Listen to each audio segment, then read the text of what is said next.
As photographers, we love to talk about gear, and when funds allow it, we love to buy gear even more. But when shooting sports photography, what are those accessories that you haven't been told about that you might need or might find are actually pretty essential? In this video, I'm going to go through 5 things that you might not know you need, and most of them are really, really cheap.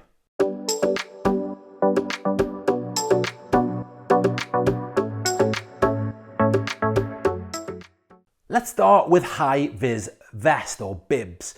Now, probably 50% of the matches I shoot in a season right now, covering professional football, I will need to wear a high-vis bib of some sort at pitch side. Now, in most instances where this is mandatory, you will be provided with one, but you might be surprised to know that in many instances you're expected to wear one, but they don't have them for you, or they might have just run out because there's more photographers than there are bibs. It pays, therefore, to have one in your case, and you can literally pick these up for a couple of pounds or a couple of dollars online, and you can get one and just leave it taking up next to no room in your bag at all.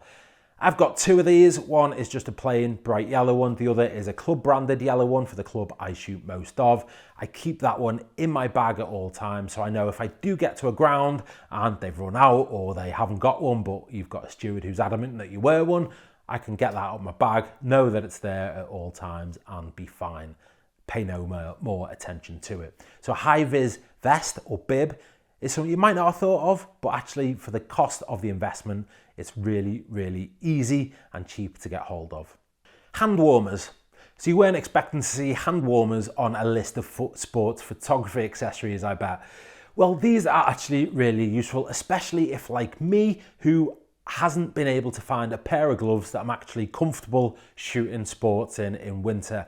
I've tried so many different types, fingerless gloves, full finger gloves, ones that are thin and got the little bits for touchscreens at the end. I don't like any of them when handling cameras and lenses at pitch side. I don't like that I can't really feel a grip as well on the gear, and so I don't use them. And as a guy who also has eczema on my hands, that leads me to no end of issues with my hands during the winter, not to mention they get absolutely freezing at times. So what I have recently invested in and cannot recommend enough is these little hand warmer packs that you can pick up off Amazon or from any number of different shops. I'll link one in the description below just to kind of show you, but there are lots of brands available. You can sometimes pick them up from your local kind of I want to call it a thrift store. That's probably not the right term, but those stores that sell absolutely everything for a couple of pounds or a couple of dollars, they'll probably have these warmers. And what they are, they're little packs. You snap them or you squeeze them, you pop them in your pockets, and you'll have lovely warm pockets. So if it's at half time, you can stick your hands in, keep them nice and warm.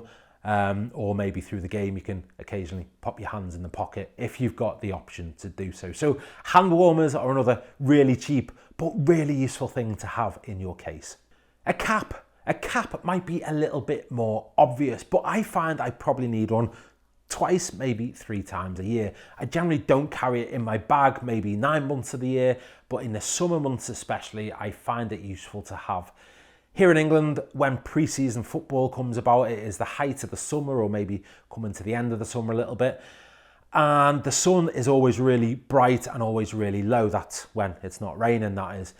And so when I'm shooting, I hate having the sun kind of anywhere in my peripheral vision, certainly if it's kind of directly dazzling into me. While I'll try and avoid sitting into the sun, it is a thing. And so for that, I'll take a cheap cap with me. After all, your lens has got a lens hood on to help itself with exactly the same problem. So why wouldn't you wear one just to cut out that bit of bright light that is coming at you, even when you're behind a camera body or got your head in a laptop? To have that visor down in front of you so you don't get dazzled is so, so helpful. The good old paper towel, and I have mentioned this on 1 or 2 videos previously, and that is because it is so helpful and so cheap. Whether you call it paper towel, kitchen roll, kitchen paper, whatever it is, getting a handful of these, fold them up and put them in your bag takes up absolutely next to no space whatsoever, and they have no end of uses. If you get caught in the rain, they are great for wiping all the water off the external parts of your camera body, off the lens barrels of your lenses. Obviously, don't touch any of the glass with them. Don't touch the little reflex mirror inside your DSLR if you're using DSLR.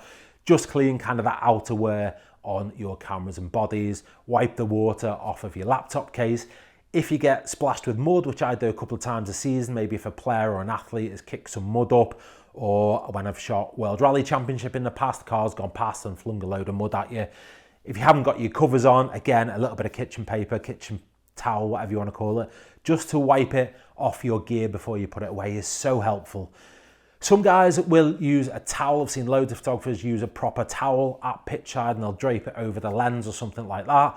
But the towel is essentially just going to absorb the water, and by the end of the game, it's heavy, it's wet. What are you going to do with it? Stick it back in your bag and create even more issues? I don't think so. Paper towels is the way to go. Maybe not as good for the environment, but super cheap. You can get recycled ones as well if you want to be green. And yeah, they're just so helpful to have. And finally, the laptop tent. If that's what it's called, I don't know if it's got a different name, but it's the easiest way to describe it.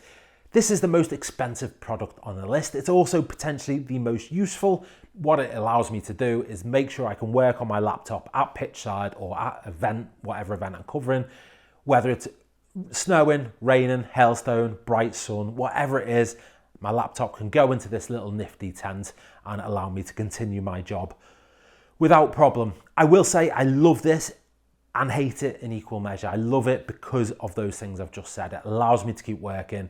It allows me to work with my laptop nice and dry and all the rest of it. I hate it because I'm absolutely useless at getting it back into its little pouch, which is why mine looks like this. There we go, 5 quick products you probably haven't thought of for your sports photography bag. Let me know if there's any little quirky products you like to use or accessories for your photography in the comments below. And otherwise, I hope to see you on another video.